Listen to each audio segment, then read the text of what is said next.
Este podcast é produzido pelo Correio Brasiliense. Tem vários artigos da nossa Constituição que foi discutido e acertada dentro do Piantella.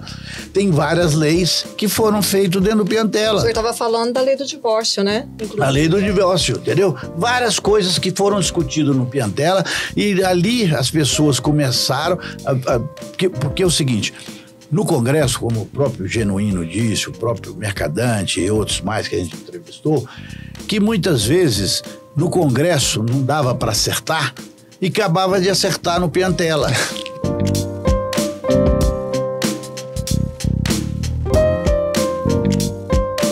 Olá a todos, sejam muito bem-vindos a mais uma edição do podcast do Correio. Eu estou aqui com minha colega Adriana Bernardes e hoje nós temos o prazer de receber Marco Aurélio Piantella, ele que foi proprietário, fundador, chefe de cozinha do restaurante que é uma tradição em Brasília, histórico em Brasília, que é o Piantella, e também vamos conversar com a jornalista Poliana de Moraes. Os dois vão falar sobre um registro histórico desse restaurante que tem décadas de crônica, digamos assim, da política brasileira. Olha, é um prazer recebê-los aqui em mais uma edição do podcast.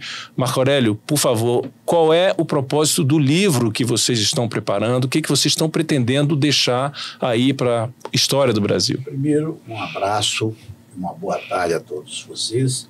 E quero dizer o seguinte, é um prazer estar aqui no meu querido Correio Brasiliense, que aqui tinha grandes amigos, né, que inclusive a vida o levou para o mundo espiritual. Um era a minha querida Catuxa, que foi uma grande colunista social, meu querido Gilberto Amaral também, que foi colunista social aqui, a nossa Consuelo Badra também esteve aqui, e também o meu querido Ari Cunha, que até hoje mantém uma coluna dele aqui. É verdade. Uma pessoa maravilhosa, entendeu?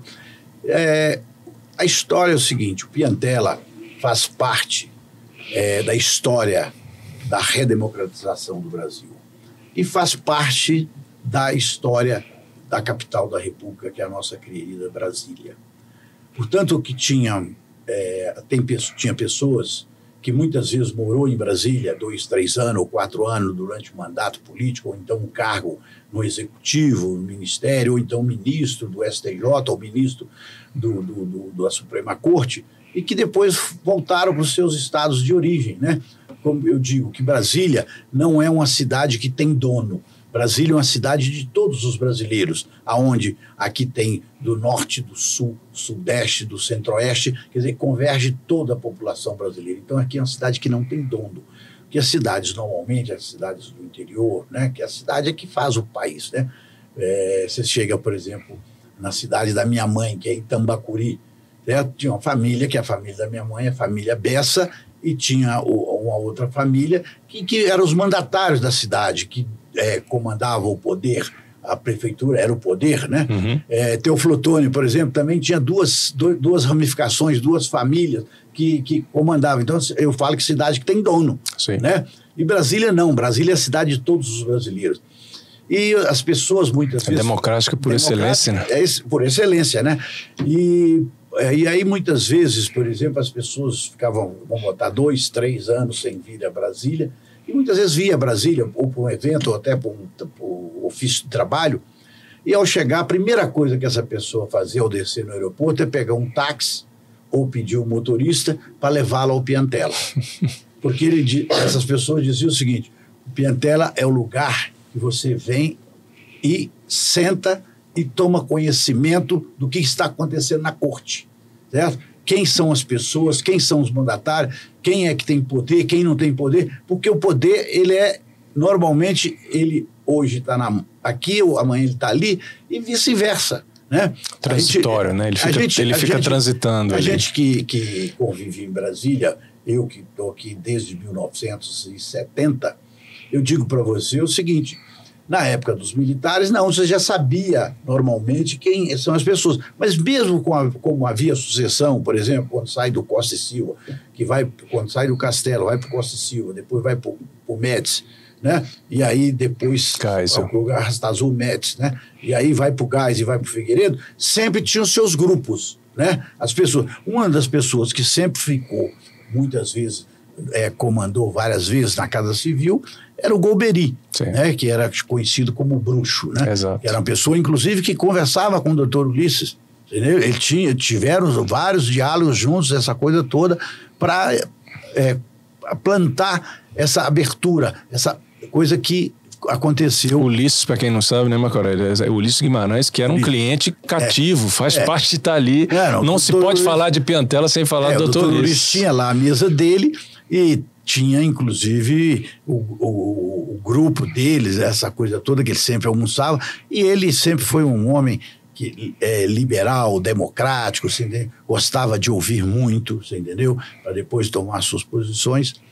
E então, essa história toda da República, certo? Passa pelo Piantella. Você tem uma ideia, no governo Geisel, houve um fato histórico de que a fiscalização da saúde foi fiscalizar o Piantella. E chegando lá, não encontrou nada, né? Porque o governo do Distrito Federal, naquela época, antes da Constituição de 88, era nomeado pelo presidente da República. Tá? Aqui não tinha representação política. E o presidente que nomeava. Então, o governador aqui, da época, deve ter mandado fiscalizar essa coisa toda, porque lá era reduto a oposição. Lá só frequentava a oposição e jornalista. É verdade. Né? O que aconteceu? As pessoas começaram, aí ele falou assim, olha, tá tudo certo, mas tem um problema. O azulejo aqui é azul, ele tem que ser branco. Qual a diferença de azulejo branco ou azul? A higiene é a mesma, entendeu? E aí me fecharam o restaurante e eu tive que trocar o azulejo. Olha só. Ficou aí uma semana, né? Porque aí eu trabalhei de dia e de noite, arranjei pedreiro e troquei o azulejo e botei azulejo branco. Certo? Esse foi um fato. E o telefone do Piantella era grampeado. Grampeado? Grampeado. Portanto que o doutor Ulisses usava o telefone do Piantella para mandar recados. Para muitas vezes para saber se ele podia avançar ou não naquela tese que ele estava defendendo, entendeu? E como ele disse num discurso lá no Piantella, no aniversário dele, em 88, antes de promulgar a Constituinte, o Zé Aparecido era o governador aqui, o Zé Aparecido falou, Marco, nós vamos... ele queria até tombar o Piantella. E aí ele falou assim, nós vamos fechar o Piantella hoje para comemorar o aniversário do doutor Ulisses. Eu falei, claro, foi a única vez que eu fechei o Piantella para algum evento assim fechado. E aí foi todas as pessoas, o mundo político todo, jornalistas todo e tal. E o doutor Ulisses fez um belo discurso lá no Piantella, ele começa o discurso dele dizendo o seguinte, se essas paredes tivessem ouvidos, estas cadeiras, essas mesas, as toalhas, muitas das coisas que eram sonho não teria tornado realidade. Olha só. Esse foi o discurso. Que Aí ele ainda fala assim, o Marco Aurélio, de imperador de Roma a dono de restaurante, essa pessoa alegre e feliz, que sempre nos recebeu de sorrisos nos lábios, sempre depois do jantar ou depois do almoço, ele oferecia um licor.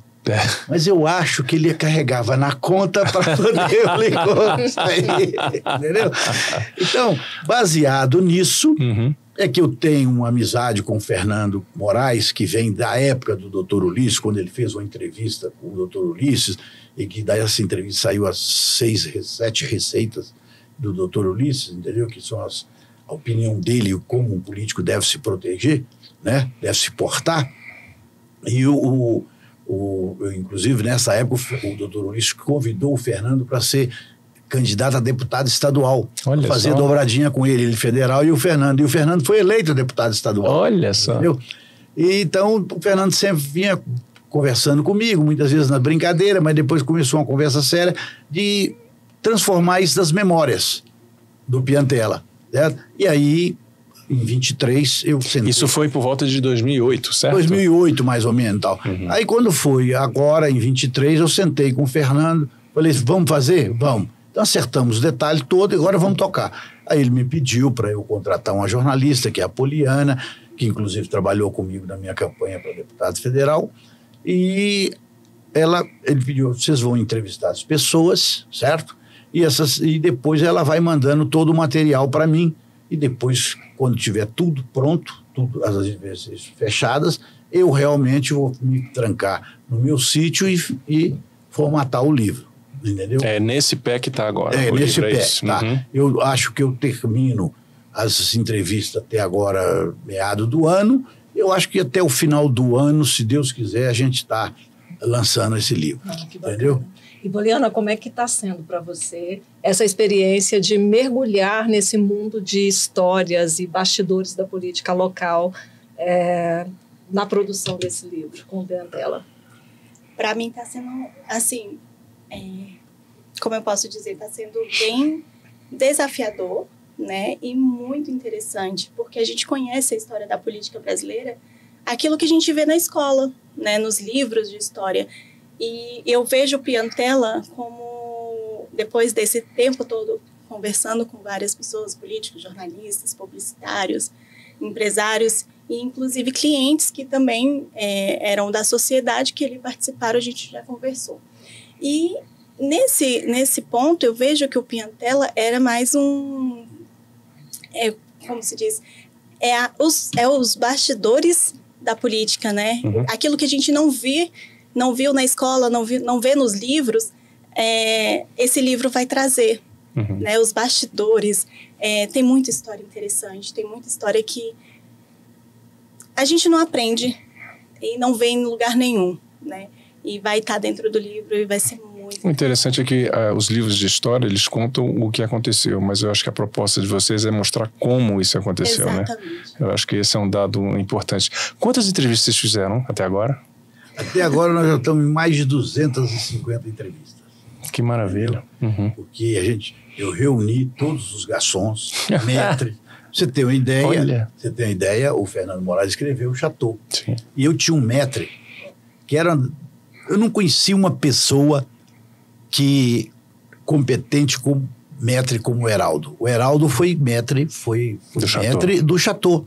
Olha A só. casa dele, inclusive, quando ele estava doente, que ele estava na cadeira de roda. Sim. Né? O Chateau ficou um período na cadeira de roda, até o desencarne dele.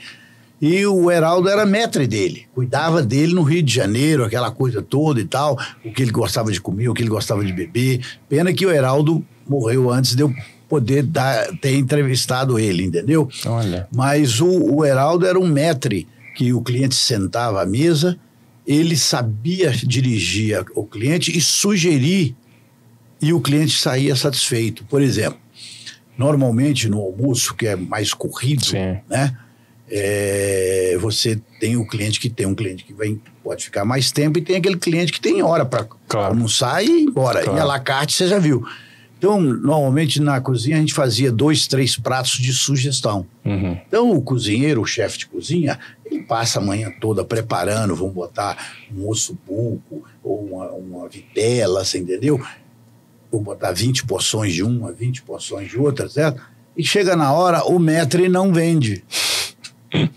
O chefe de cozinha fica chateado. Claro. E ele vendia tudo. Olha só. Tudo. E tinha, por exemplo, muitas vezes, uma mesa de 8 pessoas. Ele procurava variar o mínimo possível os pratos. Porque se cada um pedir um prato diferente, atola a cozinha. A cozinha vai ter dificuldade para marchar aquela comanda, entendeu? Então ele procurava variar o mínimo possível. É mesmo? Porque ele tinha convicção do que ele sugeria. Então ele conseguia convencer os clientes. Ele sugeria com a boca tão gostosa, assim, descrevendo o prato com tanta habilidade, que o cliente já salivava pelas palavras dele a comida, você entendeu? E aí ele sugeria. Entendeu? Então, esse que é o grande charme do maître, entendeu? Uhum. E as pessoas hoje, a mão de obra está ficando cada dia mais difícil. As pessoas não querem aprender. Eu, por exemplo, quando eu ia contratar um garçom, uma pessoa para trabalhar num restaurante, a primeira pergunta que eu fazia para ela era o seguinte: você gosta de gente? Porque se você não gostar de gente, não dá para ficar. Porque aqui é o seguinte, você vai ter um relacionamento muito bom, vai conhecer pessoas muito importantes, agora você vai conhecer pessoas, principalmente o novo rico. Sim. O cara que bebe depois da 3ª, 4ª dose, ele fica agressivo, ele acha que é o dono do mundo, que o dinheiro dele vale mais do que o do outro, entendeu? Então você tem que saber, você tem que gostar de gente. O cara que não gosta de gente não pode lidar com o público.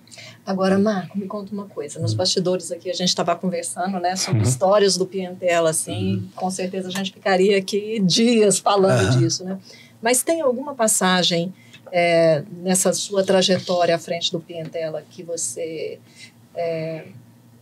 sempre que você vai falar sobre isso, é um relato que é importante para você? Olha, todos os relatos é importante. O Piantella, eu fundei ele em 1974, em outubro de 74, e vendi em setembro de 2014. Então eu fiquei 40 anos ali no Piantella, trabalhando em torno de 12, 13 horas por dia, ou 14 ou 15 horas por dia, certo? Então eu entreguei as minhas vísceras, a minha alma, o meu coração ao Piantella. Por isso é que aquela casa foi o sucesso que foi e o relacionamento que eu criei com o Piantella. Para você ter uma ideia, o Piantella foi uma coisa tão importante que o seu Joaquim Roriz me deu, na época, 100 lotes, tá? Quando ele estava distribuindo lotes, 100 lotes, que eu dei um lote para cada funcionário. Foi o que o governador mandou para eles. Cada um tinha a sua casa. A maioria dos filhos dos meus funcionários são formados ou em direito, ou em gastronomia, ou em outras atividades, tudo pelo professor de gênio. Professor de gênio, dono do Objetivo, muito amigo nosso, meu cliente, meu irmão, certo? Principalmente por causa do Luiz Eduardo Magalhães, que era um grande amigo que eu tive, e que ele dava bolsa para os filhos dos garçons. Dos funcionários. Deu bolsa para todos eles. Quem quis estudar, formou. Para você ter uma ideia, eu tenho uma história de um menino de rua que hoje é chefe no Hotel B. Ele vivia na porta do Piantella. Um dia eu cheguei para ele e perguntei para ele, vem cá, você quer trabalhar? Quero, senhor Mar.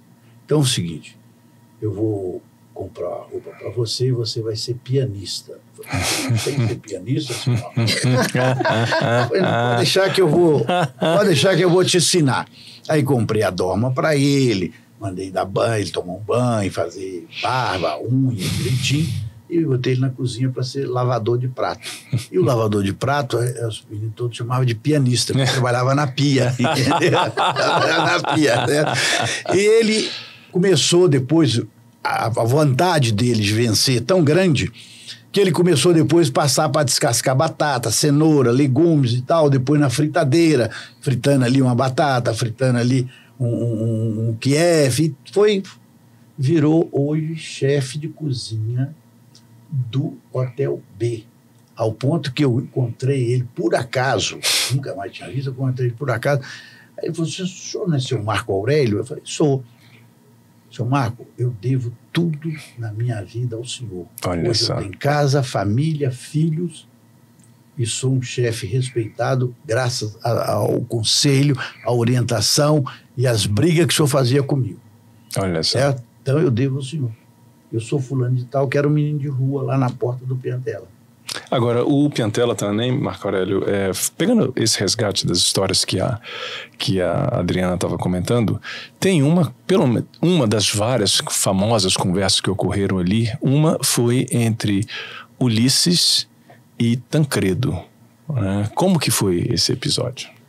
Olha, tem várias conversas dos dois. Uma das conversas do Dr. Ulisses com o Tancredo, eu tive uma pequena participação nisso, porque o Dr. Tancredo, quando veio a abertura para poder criar novos partidos, aí o PMDB só tinha PMDB e Arena. A Arena virou PDS e o MDB virou PMDB, que tinha que botar um P na frente. Aí criaram o PTB, o Brizola brigou com a Ivete, criou o PDT, né? E o Tancredo criou o PP, que era um partido junto com o Olavo Setúbal, o Paulo Egídio, e que a pedido, inclusive, do ministro da Justiça na época, que era o Petrônio Portela, que depois veio a falecer. Eles tinham um projeto político ali, o Petrônio seria o sucessor do Figueiredo, certo? O Petrônio, essa era a ideia original. Né? o Petrônio Portela seria o sucessor do Figueiredo. E aí vem a eleição para governador em 82, a primeira eleição direta depois da ditadura, a eleição de 82. Que o Montoro foi candidato em São Paulo, o Miro Teixeira candidato no Rio pelo PMDB, o Tancredo pelo PP. E eu tinha ido a Minas, que é meu estado, né? E a eleição naquela época era muito longa. Ela começava a campanha em janeiro e ia até novembro. Nossa. Era longa demais. Eu tinha ido em fevereiro a Minas Gerais e notei de que o Tancredo ia perder a eleição, porque o Itamar e o Tancredo eram candidatos, o Itamar pelo PMDB e o Tancredo pelo PP. E eles corriam na mesma faixa de eleitorado. E o Eliseu Rezende pelo PDS, que era o partido de governo, e com muito dinheiro, muito recurso, corria sozinho na faixa dele, que era a direita com um pouquinho do centro. Centro-direita, né? Centro-direita. O que aconteceu? Eu cheguei um dia, o doutor Luiz almoçando no Piantela, vou botar um dia mais calmo, talvez uma segunda, uma coisa assim. Eu cheguei pro doutor, aí logo depois chega o Jorge Basto Moreno, um jornalista. Conheço. Gente boa, caramba. Claro. Aí o Moreno chegou, sentou na mesa. Aí eu falei pro doutor Luiz, doutor Luiz, não tem que ajudar aquele grande homem e tal. Ele olhou para mim assim, quem diz, grande homem, para mim sou eu. O que é, Marco Aurélio? Não, aí eu falei para ele essa história da eleição de Minas. Ele virou para mim e falou assim, Marco Aurélio, eu vou lhe entregar a presidência do PMDB e vou vir aqui pro Piantela fazer manicote. Manicote era uma massa que eu tinha tipo um canelone. Certo? E aí saiu até uma nota no Informe JB. Certo. Na época o Informe JB era o jornal né? Sim, o Jornal do Brasil, né? Aí passado um mês e pouco, o doutor Ulisses me liga e fala assim, Aurélio, reserva a minha mesa lá hoje, mas não deixa ninguém sentar perto, bora, reserva umas horas, eu tenho uma conversa muito importante. Tudo bem. Daí um pouquinho, chega o doutor Ulisses, eu faço sala para ele, fico lá sentado, batendo papo com ele falando e tal. Daí um pouquinho, ele vira para mim e fala assim, ó, você vai ver a surpresa do meu convidado. Só falou assim, eu não ia perguntar quem é o convidado, que eu não estou aqui para passar em cima. Né? Daí um pouquinho sobe o doutor Tancredo.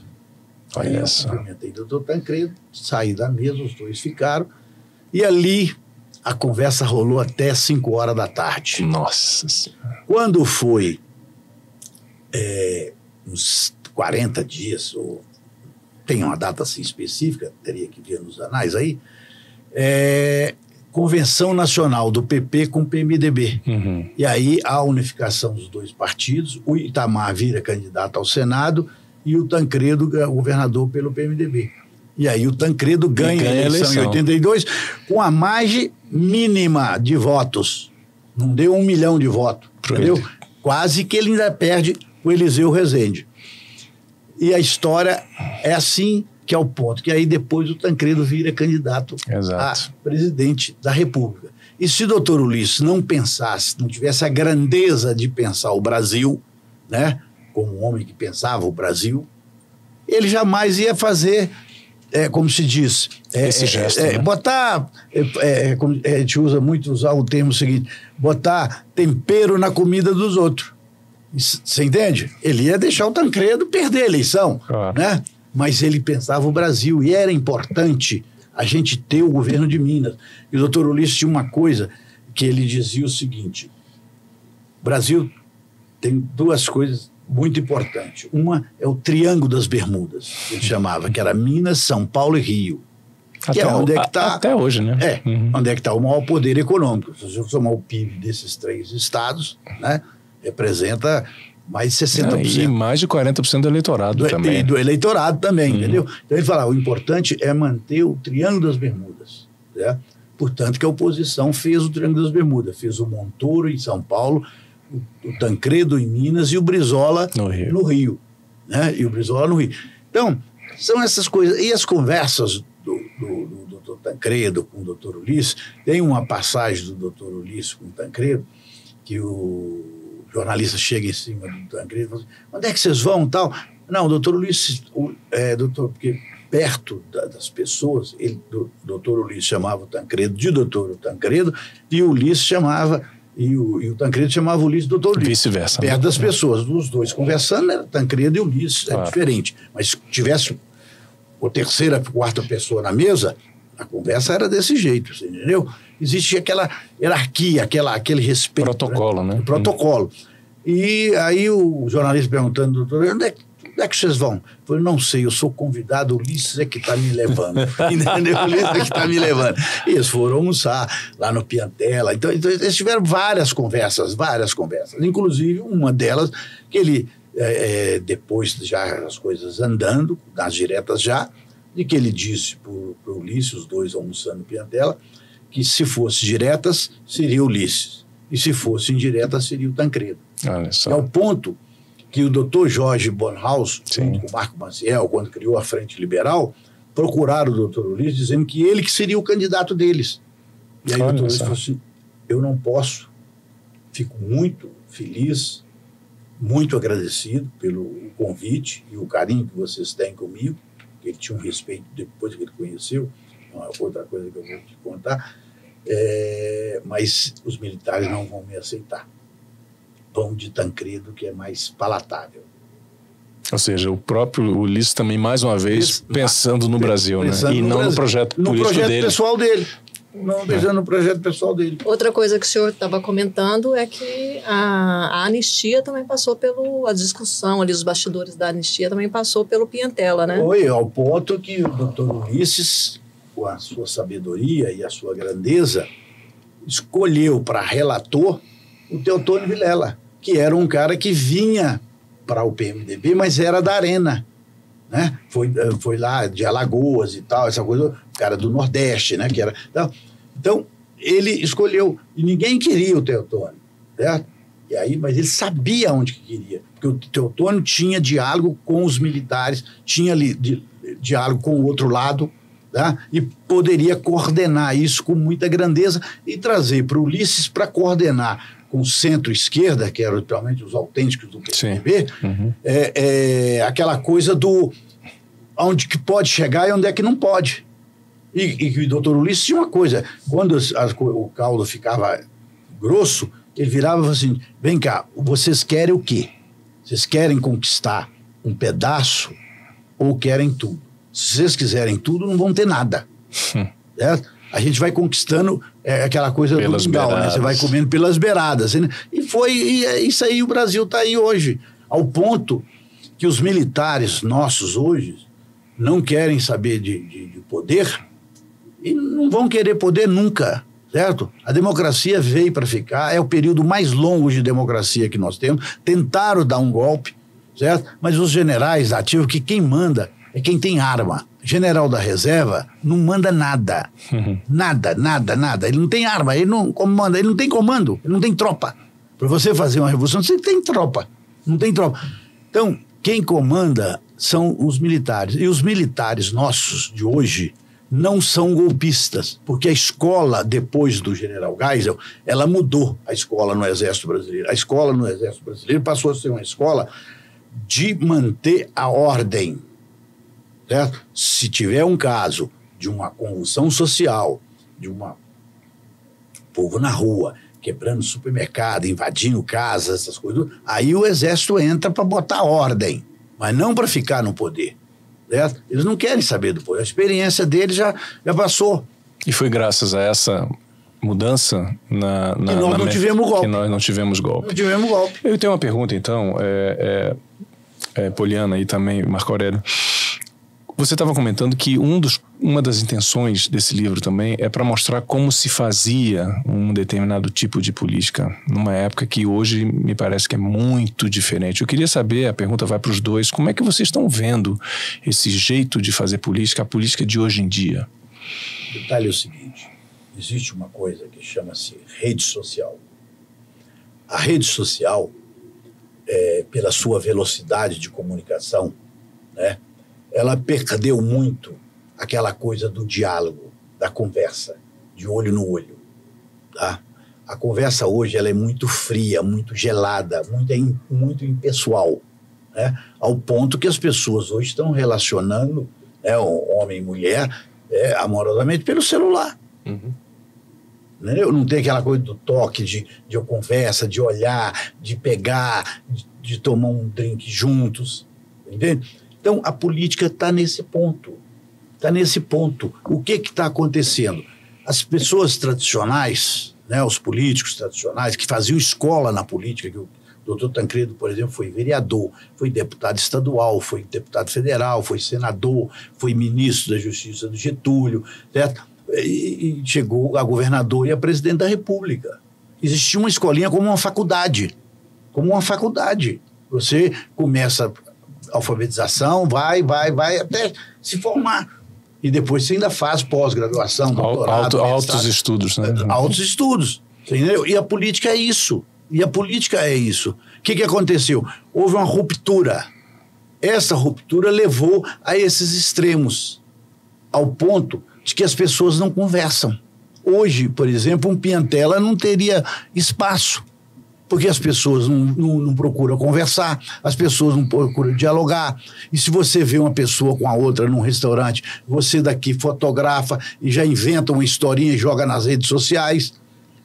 E o doutor Tancredo tinha uma frase que ele dizia com muita probidade, que o fato é a versão. Claro. Entendeu? Então, esse é que é o grande... que está faltando isso. E eu não sei como é que nós vamos conseguir voltar aquelas pessoas terem diálogo, as pessoas conversarem, as pessoas trocarem informações.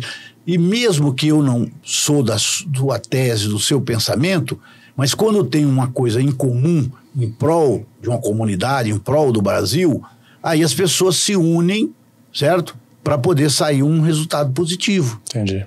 Hoje você não consegue, por exemplo, naquela época, por exemplo, quantas vezes eu vi Luiz Eduardo sentado com Genuíno, sentado com Mercadante.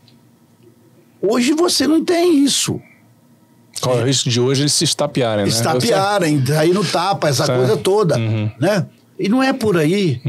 Não é por aí. Poliana, você também teve essa impressão ao longo das entrevistas que você fez de que você estava pesquisando um outro tempo, uma outra época, uma outra geração? Exatamente. Eu partilho da mesma opinião dele justamente por essas conversas que a gente teve, né? As pessoas não têm mais o diálogo, as campanhas já são mais frias, como ele falou, né?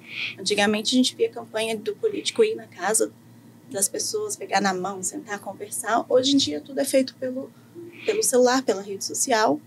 Pelos cortes. Exatamente. Então, assim, fez um atalho, né? Como se fosse um atalho dessa parte que não existe mais, né? E o restaurante, o Piantella, ele tinha isso também que o Marco fala, né? Todos os entrevistados têm falado sempre que lá era o lugar de divergência e convergência, né? Onde as pessoas chegavam com uma opinião e na conversa, né, eles acabavam se entendendo em prol de um bem maior que é o nosso país, né? E hoje em dia, se vocês colocarem direita e esquerda sentado na mesma mesa, a gente não sabe o que pode acontecer. É verdade. Né? E isso era muito respeitoso naquela época. Então, eu tenho visto bastante isso. Eu acredito que a política, ela deu uma como eu posso dizer, elas têm essa questão da rede social que atrapalha um pouco a conversa, o diálogo, né, e a convergência. E olha que naquele tempo as questões que eram debatidas eram muito mais sérias, digamos assim, do que as de hoje. Naquela época, por exemplo, estava se falando de transição democrática, sair de um regime de exceção que vinha se adaptando, se moderando, digamos assim, né, até por determinação do Geisel, e uma transição lenta e gradual, do que hoje. Quando hoje nós temos uma democracia, como o Marco Aurélio bem salientou, está consolidada, tem o que existe são os movimentos, muitas vezes decorrentes até das redes sociais, é uma leitura que se faz, e que elas acabam meio que atrapalhando, digamos assim, o processo político, né, Adriana? Com certeza. E eu queria saber de você, estou curiosa para saber do livro aqui, só com essa conversa eu vou ficando cada vez mais curiosa. Conta pra gente um pedacinho, um trechinho do que vai ter no livro aí que te chamou a atenção nesse processo aí de pesquisa que vocês estão. Ai, tem tanta coisa. Tem tanta coisa, porque assim, principalmente nessa questão da redemocratização, na questão do diálogo, alguns políticos, né, falam, né, que o Piantella era o terceiro poder, que era como se fosse a extensão do Congresso, né? Um fato interessante também é que durante esse período de redemocratização e durante a Constituição, né, de 88, o Piantella montou o restaurante dentro do Senado, porque eles não tinham tempo, eles trabalhavam 24 horas. Olha só. E isso é muito interessante, saber que um restaurante o restaurante já tinha um nome tão forte que foi para dentro do Senado e lá, né, ele tinha equipe lá. Então, isso me Passou marcou bastante. Uma filial, né, do Piantella ali. Né? Eu coloquei o Piantella lá dentro e mandei para comandar lá o Heraldo. Olha só. Civil, o nosso querido Chateaubriand. Entendeu? O Heraldo é que comandou lá durante a Constituinte. Durante a Constituinte. Todinha. Nesses processos de entrevista, as pessoas se emocionam de lembrar, de comentar, assim, teve algum caso? Muitos. Um recente foi o Marco Aurélio Santúrio. Ele se emocionou bastante em lembrar do Luiz Eduardo Magalhães, né? Em lembrar de como eles se encontravam, né? E também relembrou do último jantar que eles tiveram no restaurante antes da morte dele, né? Então, assim, eles se emocionam, todos pedem para o Marco Aurélio voltar com o Piantella, né? Isso é muito... Isso mostra que realmente foi um restaurante, assim, não é um restaurante comum, era a casa das pessoas, né? Ali eles almoçavam, jantavam, tem... Decidiu um futuro do país, muitas questões. E o Piantella fez regime de várias pessoas. Eu fiz o regime do Nelson Carneiro, do nosso jornalista colega de vocês, que é uma pessoa maravilhosa, que foi o Castelinho. Exato. Né? Para você ter uma ideia, tem um fato pitoresco, tá? Que foi o filho do Dr. Roberto Marinho, o João Roberto. O doutor Roberto ligou para o Teixeirinha. O Teixeirinha era o editor-chefe, comandava o Globo aqui, né? E o doutor Roberto Marinho gostava do Globo, né? Porque televisão era mais comercial para ele. O paixão dele era o jornal, o Globo, que vem do pai dele, né? Exato. E aí ele ligou para o Teixeirinha, que é um... Vocês não chegaram a conhecer o Teixeirinha. O Teixeirinha morreu muito novo. Você tem ideia, o Miro Teixeira, que vocês conhecem. Claro, Constituinte. Miro Teixeira virou para mim e falou: Marco Aurélio, eu aprendi a fazer jornalismo com o Teixeirinha. E o doutor Roberto Marinho um dia ligou para o Teixeirinha e falou: Teixeirinha, eu tenho um rapaz aqui jovem que eu vou mandar ele para ir para passar uns 6, 7 meses aí com você, ou um ano, se for necessário, para você treinar para mim, que esse menino tem futuro. Mas não disse que era filho dele. 6 meses depois, o João Roberto aqui, que eles descobriram que o João Roberto era filho do João Roberto. Olha só. 6 meses depois. E ele levava o João Roberto toda noite para o Piantella. Ele levou ele umas 2 vezes no Congresso e falou: aqui, a política a gente faz aqui. Aqui que você vai ver como é que se faz a política, como é que você faz o jornal.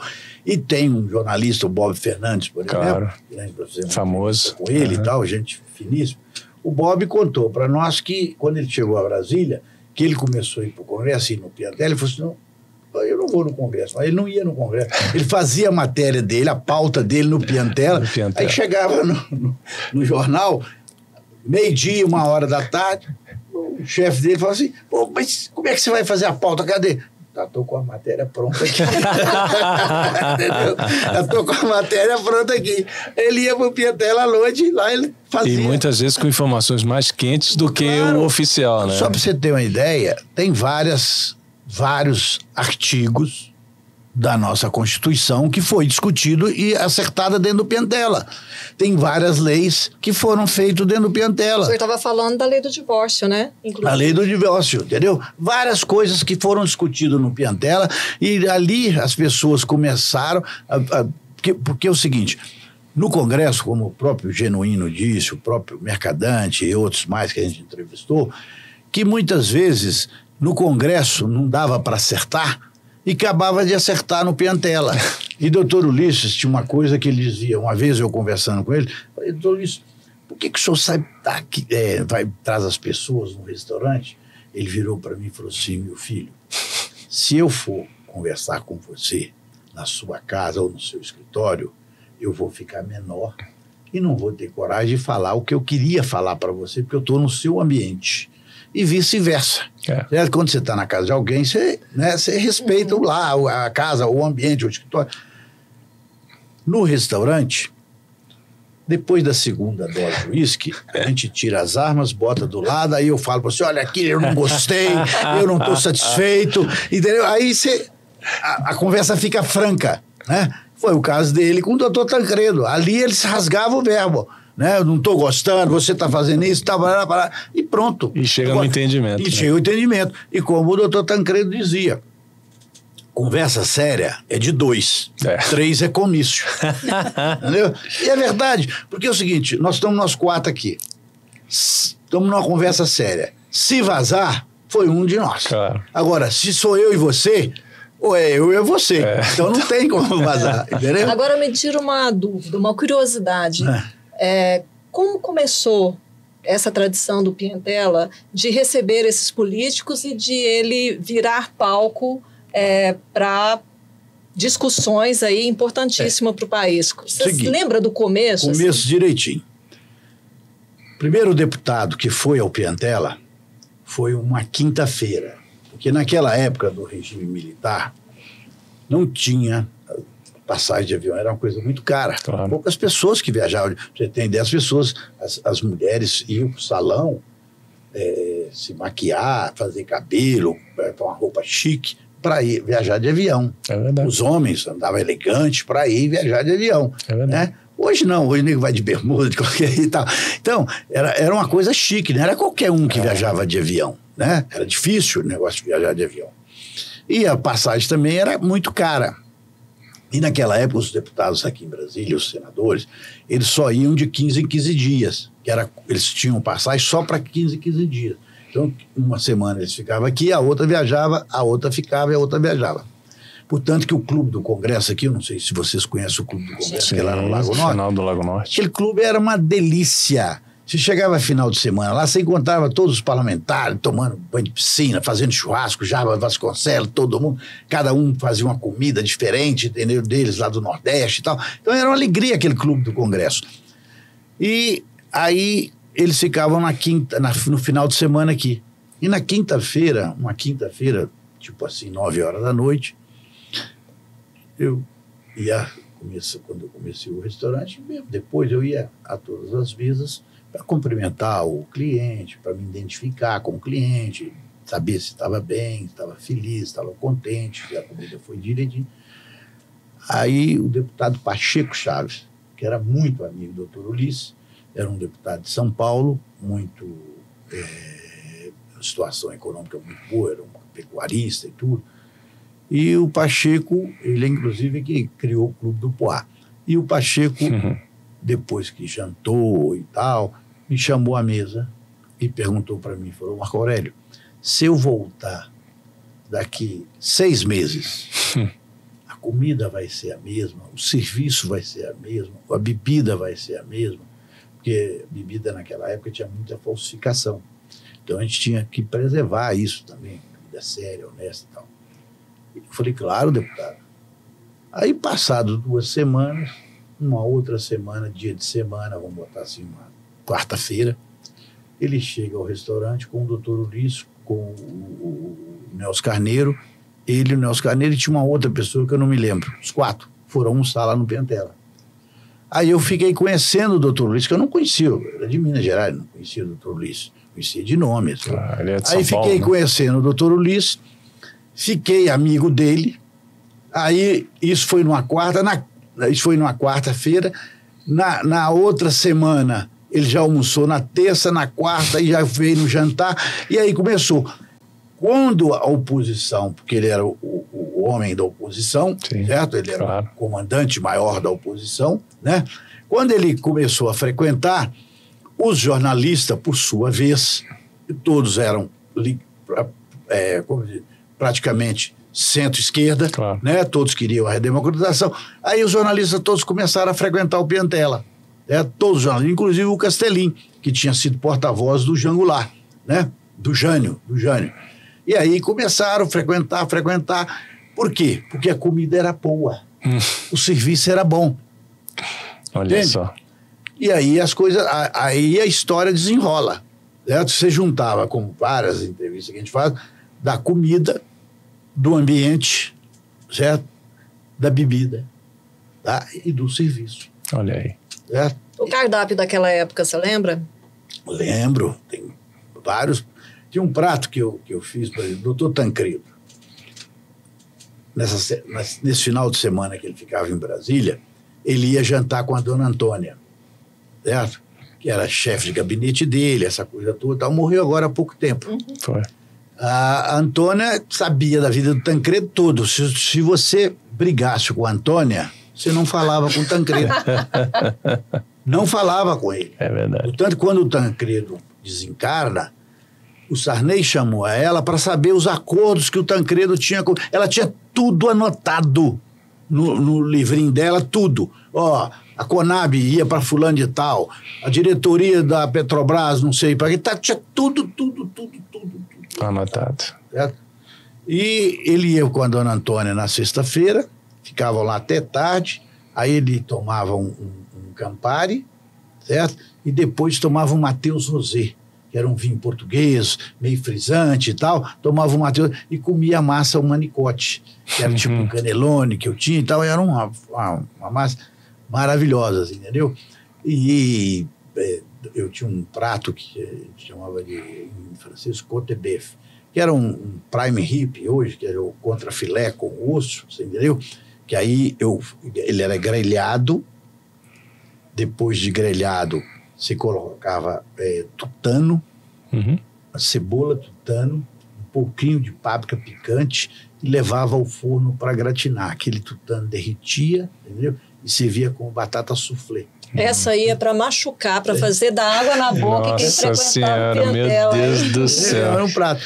Eu tinha um outro prato, por exemplo, que era um filé à la broche, que era um tornedor grelhado, que vinha na frente do cliente, a gente fatiava como um rosbife, colocava um molho de escargot, servido com a batata sauté. Era um prato Que maravilha, hein? adoravam, entendeu? A gastronomia se transformou também com o tempo? Olha, a gastronomia tem dois momentos dela.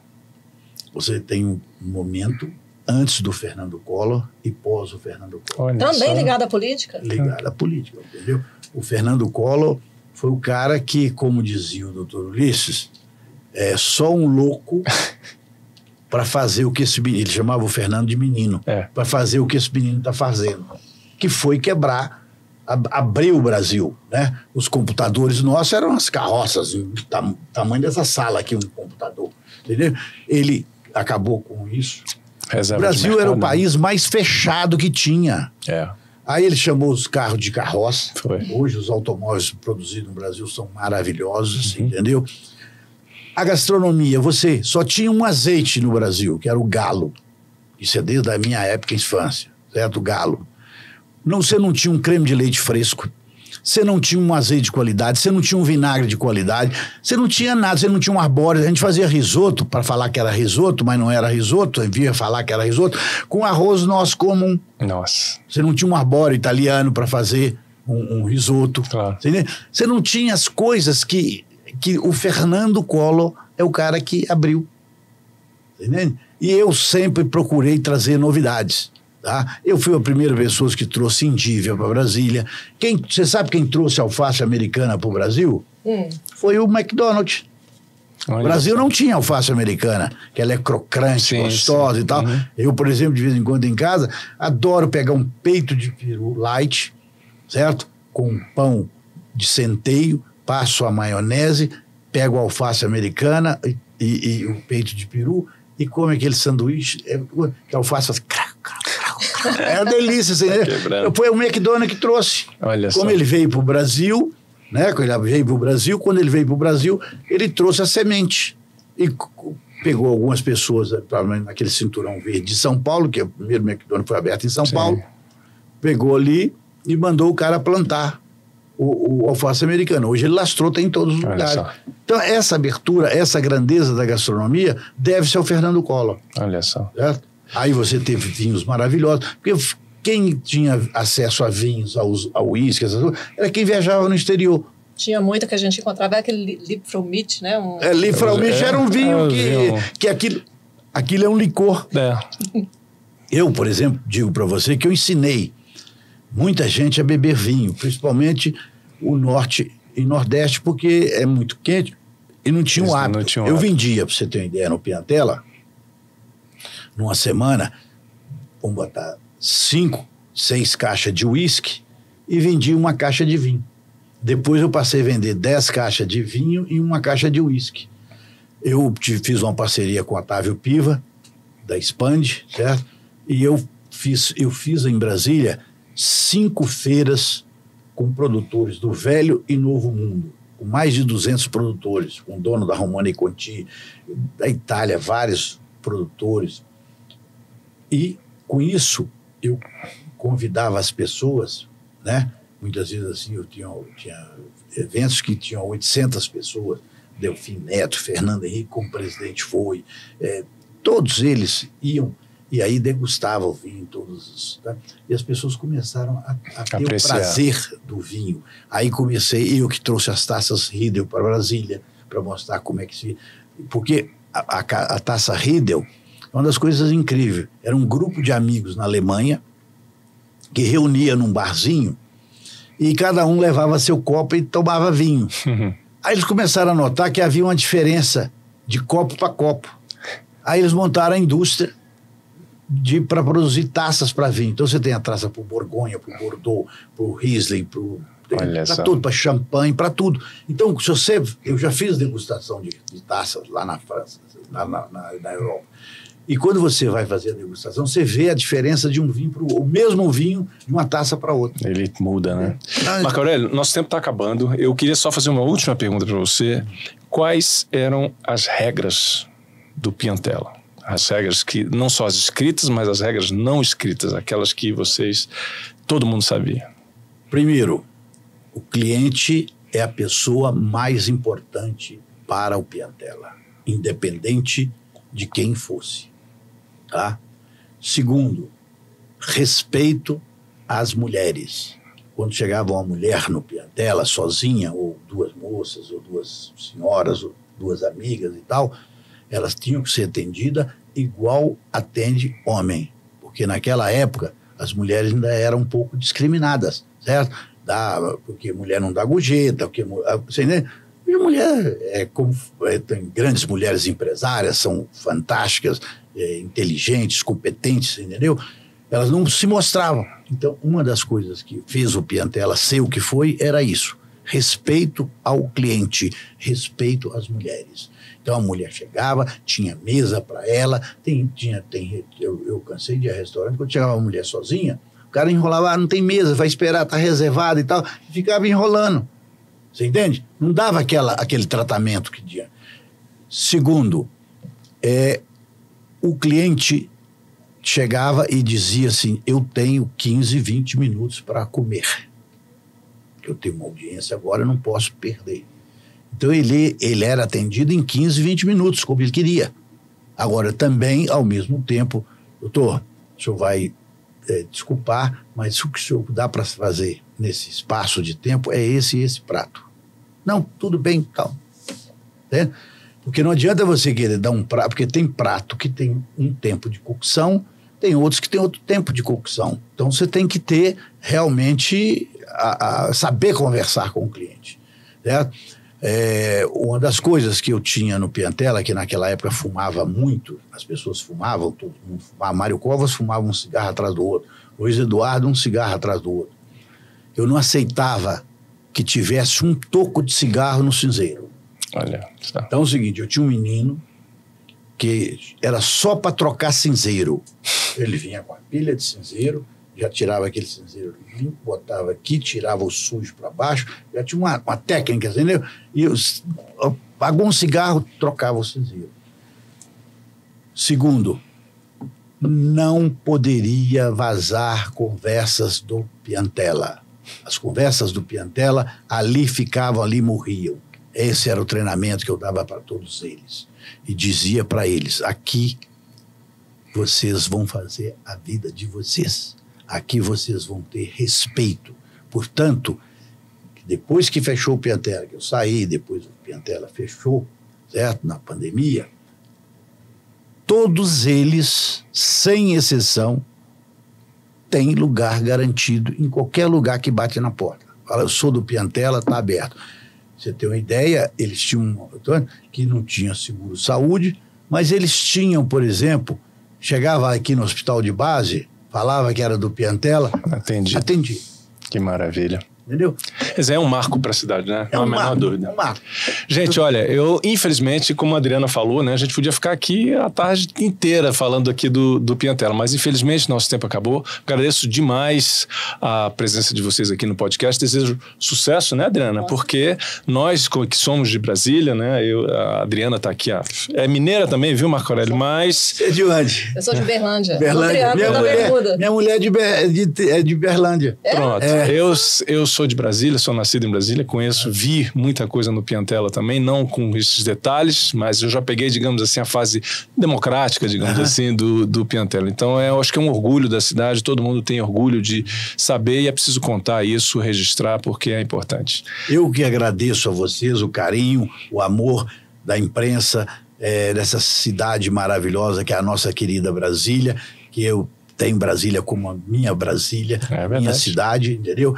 E quero dizer para vocês e para todos, este livro vai marcar a história como o Piantella marcou a história de Brasília. Sem dúvida. Muito bom. Obrigado, Poliana. O podcast do Correio fica por aqui hoje. Muito obrigado. Até a próxima. Tchau. Tchau.